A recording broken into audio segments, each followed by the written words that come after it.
Hello दोस्तों, पवन teaching centre में आपका स्वागत है। पेन पेपर हाथ में है और 9th के हिस्ट्री के बुक साथ में, तो बने रहे पवन टीचिंग सेंटर के साथ।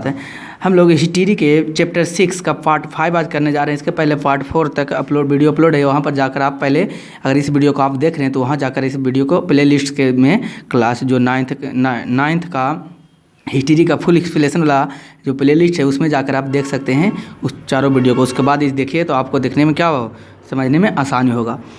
हम लोग कल पढ़ रहे थे बिरसा मुंडा के बारे में पढ़े थे, है ना। बिरसा मुंडा के बारे में आज हम लोग पढ़ेंगे। कर आधुनिक तकनीक इसके पास नहीं थी। किसके पास आधुनिक तकनीक नहीं थी? आदिवासियों के पास नहीं थी।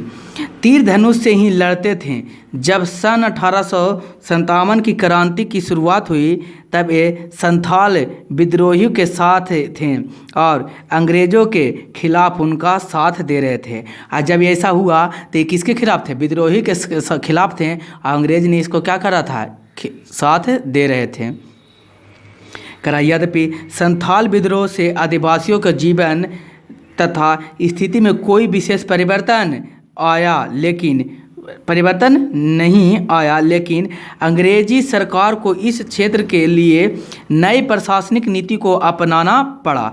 यही कारण हुआ कि अंग्रेज को क्या इस प्रशासनिक नीति को अलग तरीक़ा से, नया तरीक़ा से क्या करना पड़ा? अपनाना पड़ा। सन 1885 ईस्वी में अधिनियम 37 पारित किया गया, जिसका अनुसार संथाल परगना जिला बनकर उसे बहिष्कृत क्षेत्र यानी कि एक्सक्लूडेड एरिया घोषित कर दिया गया और इसका प्रत्यक्ष रूप से गवर्नर जनरल शासन के अधीन रखा गया। इस एरिया को क्या नक्सलाइट एरिया साबित कर दिया गया, यानी जिसको कहते हैं वर्गहित क्षेत्र साबित कर दिया गया। जो वर्ग से अलग होता है उसे कहते हैं वर्गहित क्षेत्र। किसका शासन किसके विरुद्ध चलने लगा? गवर्नर जनरल का यहाँ शासन चलने लगा।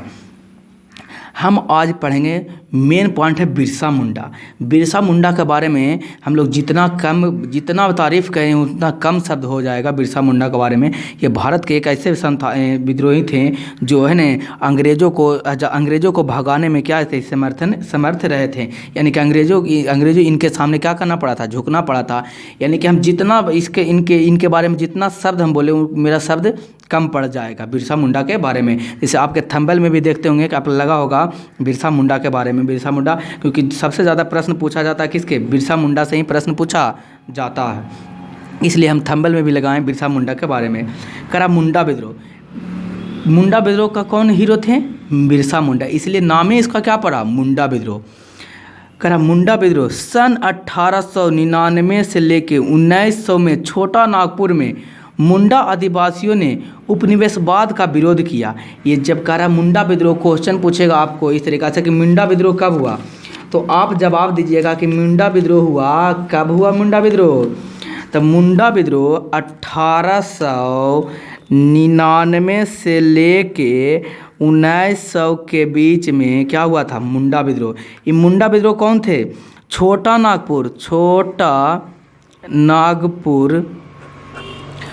नागपुर के मुंडा जाति। कौन जनजाति? मुंडा।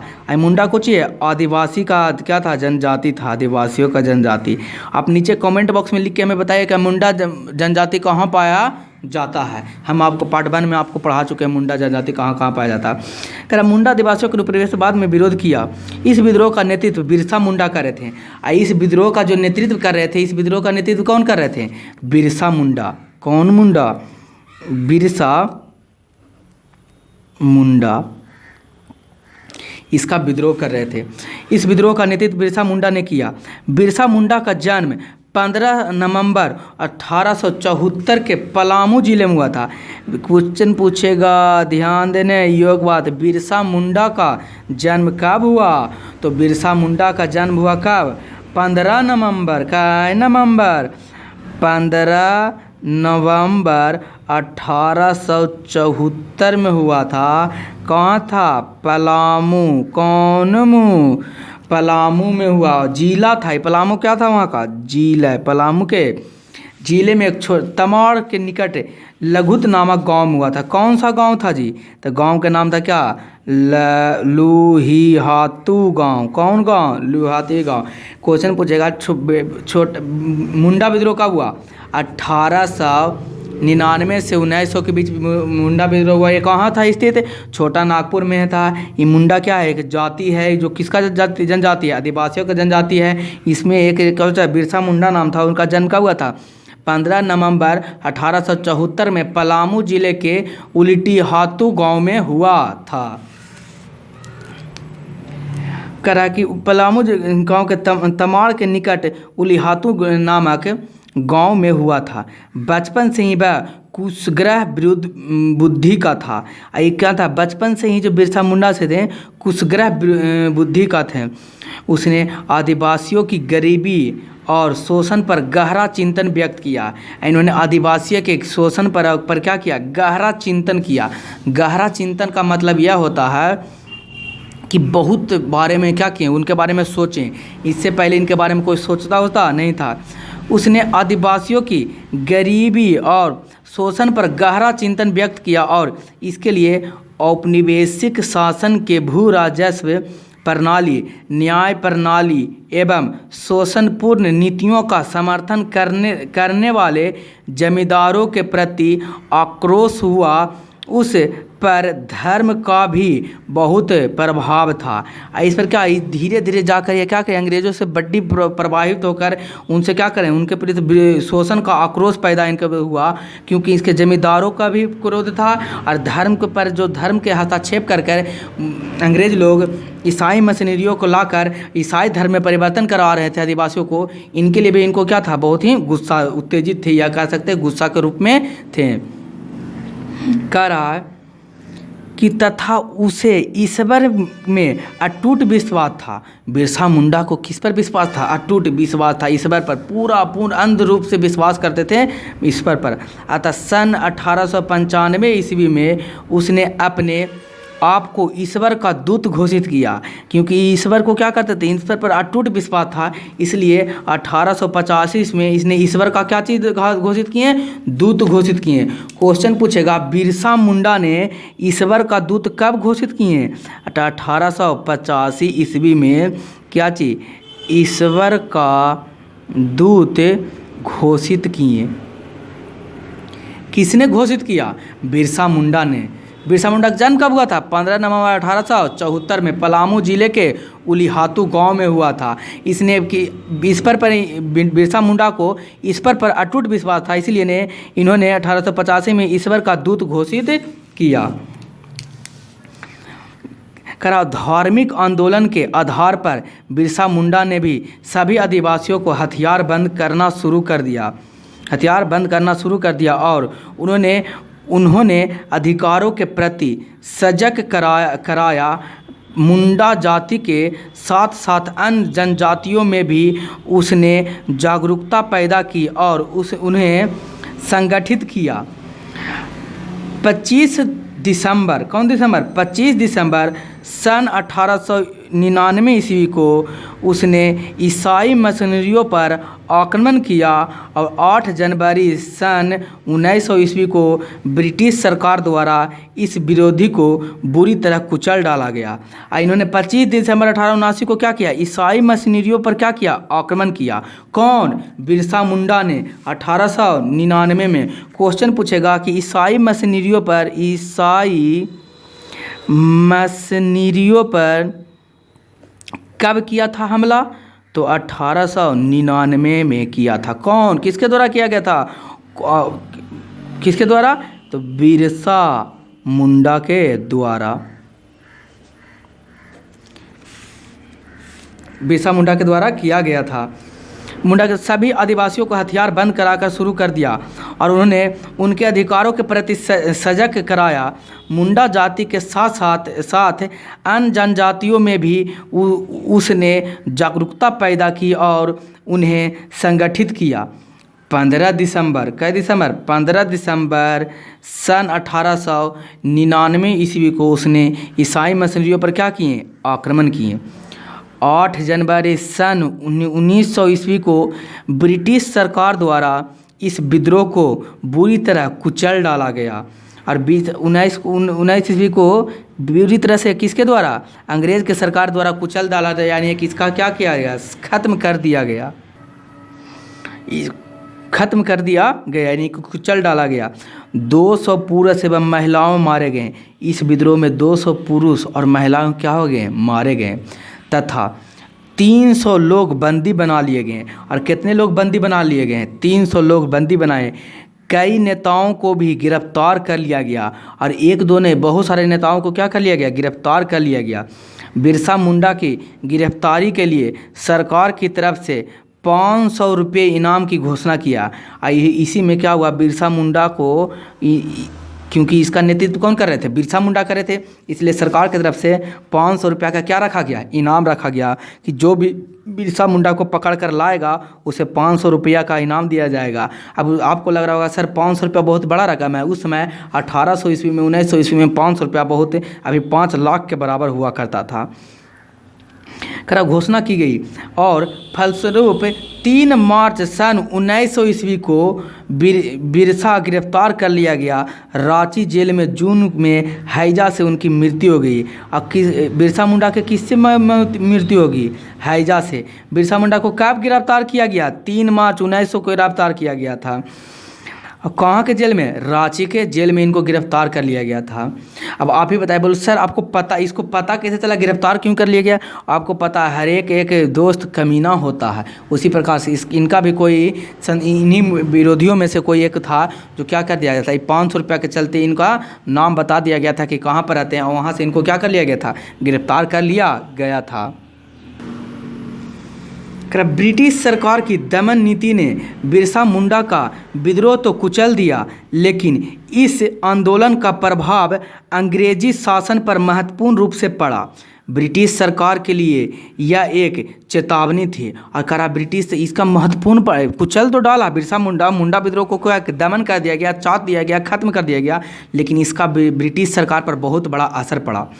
सरकार ने मुंडा एवं अन्य जनजातियों के असंतोष को दूर करने की ठोस व्यवस्था की। अब इस सरकार ने क्या कहा कि अब असंतोष जो असंतोष फैला हुआ है, सरकार के प्रति इसका विश्वास खत्म हो गया, सरकार के प्रति इसका विश्वास उठ गया, इस बस विश्वास को क्या करना चाहते हैं, बनाए रखने के लिए इन्होंने ठोस कदम उठाए। बिरसा आंदोलन का परिणाम यह हुआ कि जनजातियों के बीच एक जिम्मेदार और उत्तरदायी शासन स्थापित किया गया। यही कारण हुआ कि इनके जनजातियों के बीच क्या जिम्मेदारी और उत्तरदायित्व स्थापित किया गया। आगे चलकर यह आंदोलन संथाल आंदोलन में भाग ले रहे ताना भगत के आंदोलन सन 1914 को प्रेरणा स्रोत बना। यही मुंडा विद्रोह ही जो उसके बाद हुआ 1914 में हुआ, तो इसी के प्रेरणा से, मुंडा विद्रोह के प्रेरणा से ही ताना भगत का आंदोलन हुआ था। आदिवासियों के लिए कई सुधारात्मक कार्य सरकार द्वारा किया गया था, और आदिवासियों के जीवन के व्यतीत करने के लिए बहुत प्रकार से क्या चीज़ किए गए थे, सुधार किए गए थे। किसके लिए, आदिवासियों के असंतोषजनक व्यवहार के लिए किया गया था। करा कंद विद्रोह, अगला क्या कौन सा विद्रोह पढ़ने का है, कंद विद्रोह। करा दोस्तों, अगर आपको यह वीडियो अच्छा लगता है तो लाइक और शेयर सब्सक्राइब करना ना भूलें। या नीचे कमेंट बॉक्स में जो हम लिखते हैं उसके अगर कोई भी दिक्कत या समस्या है तो आप नीचे लिखिए। और बहुत सा हम कमेंट देखते हैं तो उसमें लिखा हुआ था कि सर इसका शॉर्ट लघु उत्तरीय का भी आंसर दे दिया करिए। तो हम सोच रहे हैं कि क्यों ना कि अगर लघु उत्तरीय का भी प्रश्न और दीर्घ उत्तरीय का प्रश्न भी और अति लघु उत्तरीय का भी प्रश्न पहला चैप्टर से ही क्यों ना करा दिया जाए। इसलिए हमने जब ये चैप्टर खत्म होगा तो सबसे पहले हम इसका सारा प्रश्न लघु ऑब्जेक्टिव, सब्जेक्टिव और फिल इन द ब्लैंक सारा को क्या कर देंगे, एक वीडियो में अलग, हर एक चैप्टर को अलग अलग वीडियो बनाकर एक प्ले लिस्ट में बनाकर आपको हम दे देंगे। तो बने रहे पवन टीचिंग सेंटर के साथ। तो आगे पढ़ते हैं हम लोग का रहा कंद विद्रोह। कौन विद्रोह, कंद विद्रोह। उपर्युक्त विद्रोह के अलावे उड़ीसा राज्य का कंद विद्रोह भी बहुत महत्वपूर्ण है। कंद आदिवासियों विशाल पहाड़ी क्षेत्र में रहते थे।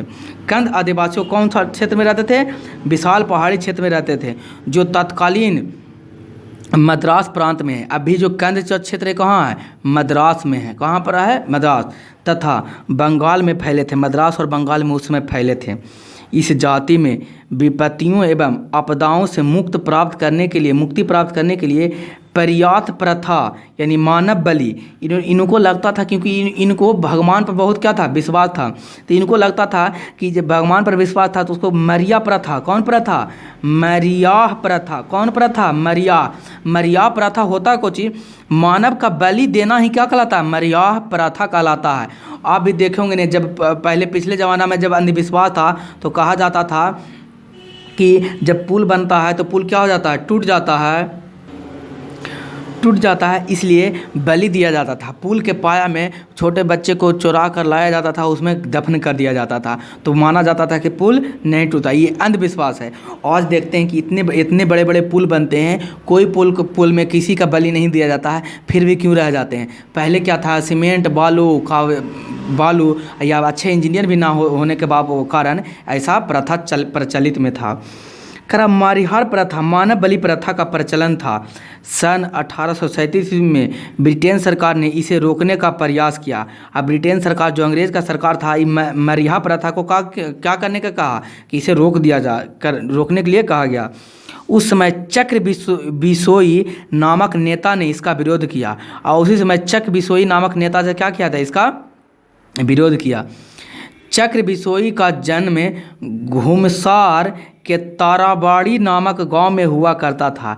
चक्र बिसोई का जन्म कहाँ होता था, घुमसार के ताराबंडी नामक गांव में हुआ करता था। उसके अंग्रेज़ों पर आदिवासियों के सामाजिक एवं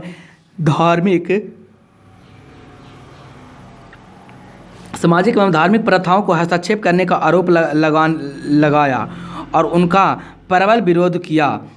सन 1857 ईस्वी की क्रांति के कंद आदिवासियों ने भी अंग्रेज़ों के खिलाफ सैन्य संचालन किया। इसने क्या किया, सैन्य संचालन किया कब, 1857 के जब विद्रोह हुआ था तो आदिवासियों ने बहुत बढ़ चढ़कर भाग लिया था, इसे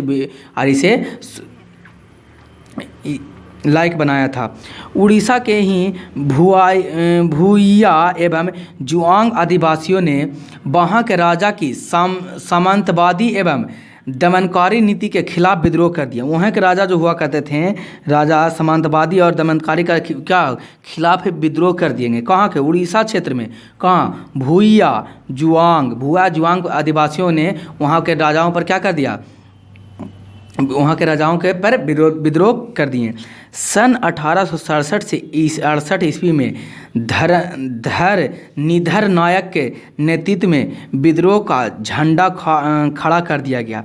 यही कारण हुआ कि इसके नेतृत्व में सन 1868 में धरनीधर नायक के नेतृत्व में यहाँ के झंडा को क्या कर दिया गया, खड़ा कर दिया गया। वहाँ का धरनीधर नायक कौन हुआ करते थे, वहाँ के राजा हुआ करते थे। कहाँ के राजा, उड़ीसा के भुआया और जुआंग के क्षेत्र के।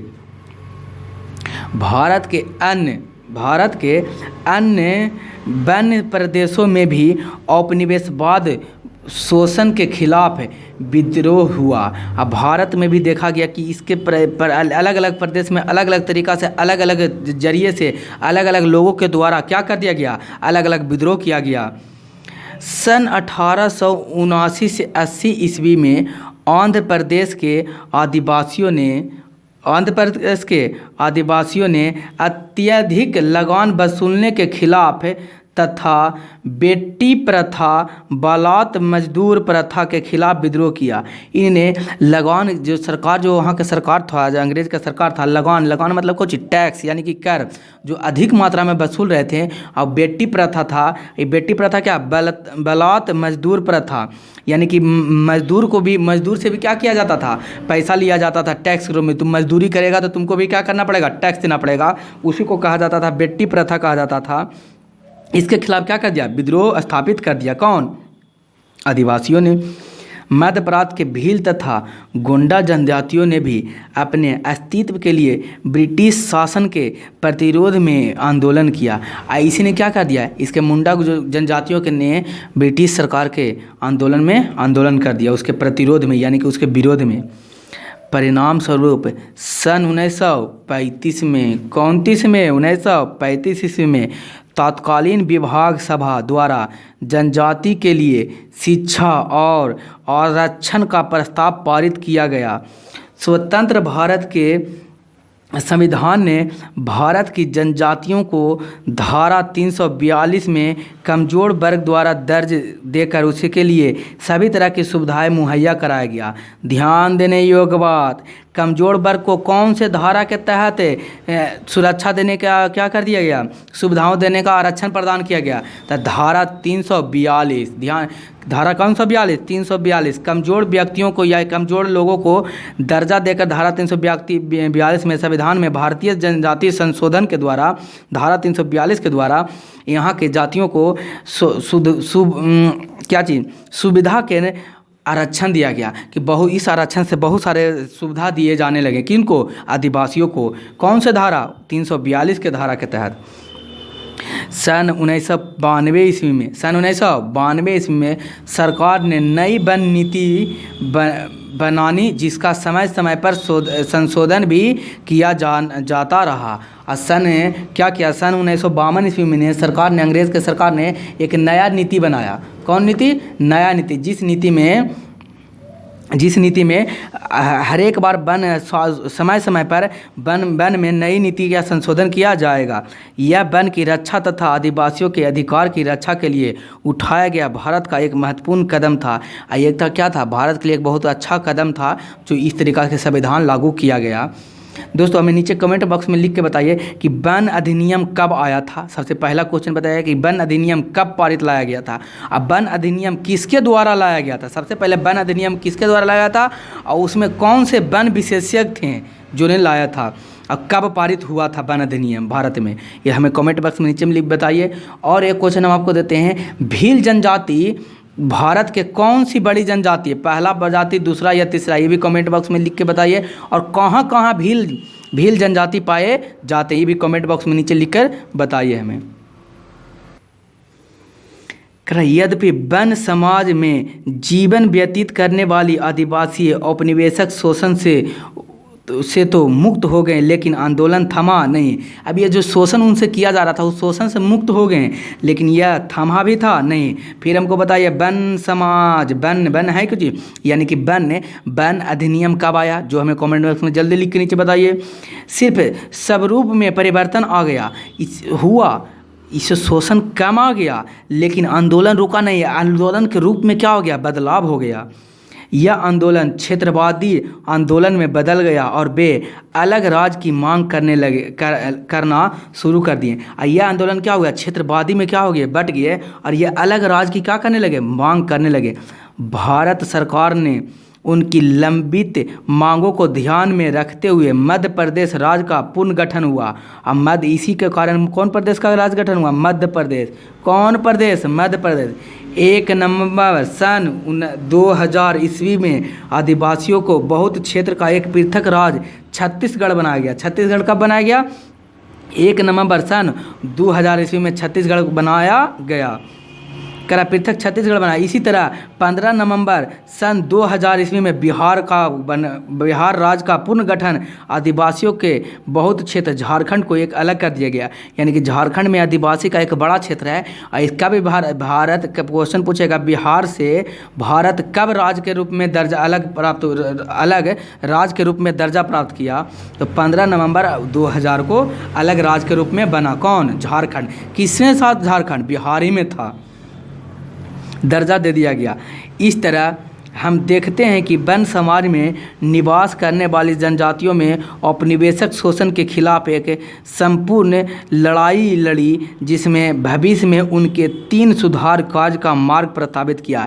यही हुआ कि धीरे धीरे भविष्य में कई कार्य के रूप में अब सामने आया, 3 कार्य के रूप में सामने आ गया। दोस्तों अगर आपको अच्छा लगता है तो वीडियो लाइक और शेयर और सब्सक्राइब करना ना देखें। अगर किसी तरह का आपको सुझाव चाहिए कि सर इसको और डिटेल से समझाइए, पेज पर समझाइए। अब हम सोच रहे हैं कि अगर इसके जब ये बुक ख़त्म होगा, हिस्ट्री ख़त्म होगा, तो हम ज्योग्राफी पढ़ाने वाले हैं, भौगोलिक पढ़ाने वाले हैं। उसमें हम सोच रहे हैं मैपिंग के द्वारा आपको पढ़ाया जाए। तो अगर आपको अच्छा लगता है तो आपके अपने दोस्त को अपने दोस्त को भी बताइए और चैनल को सब्सक्राइब करने के लिए बोलिए। और आप नीचे अगर लगता है कि कुछ गड़बड़ी है, कुछ गलत हम बोल देते हैं या गलत लिखा देते हैं या गलत कुछ समझा दिए हैं या समझा रहे हैं तो तुमको आपको समझ में आ रहा है और आपको समझने में भी क्या लग रहा है, अच्छा लग रहा है, तो आप हमें नीचे कमेंट बॉक्स में भी लिख के बता सकते हैं कि नहीं सर आप इसी तरीक़े से पढ़ाते रहिए या इसमें कुछ सुधार लाइए।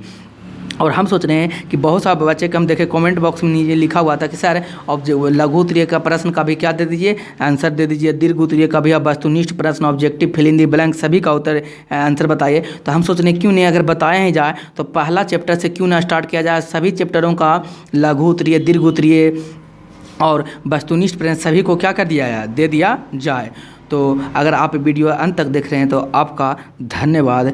बने रहें पवन टीचिंग सेंटर के साथ। आप ध्यान रहिए, याद रखिएगा आने वाला है नवंबर में आने वाला है भौकाल सीरीज, सिर्फ जो क्लास 10th के लिए होगा उसमें सिर्फ ऑब्जेक्टिव क्वेश्चन कराया जाएगा सभी विषय के लिए। तो बने रहे पवन टीचिंग सेंटर के साथ। अगर आपको कोई भाई बहन कोई अगर हैं जो पढ़ते हैं 10वां में तो आप उसको भी इस चैनल को सब्सक्राइब करने के लिए कह दीजिए और नोटिफिकेशन को बेल आइकन को दबा देने के लिए कहिए, क्योंकि किसी भी प्रकार के हम अपडेट दें तो आपको जल्दी प्राप्त हो जाए।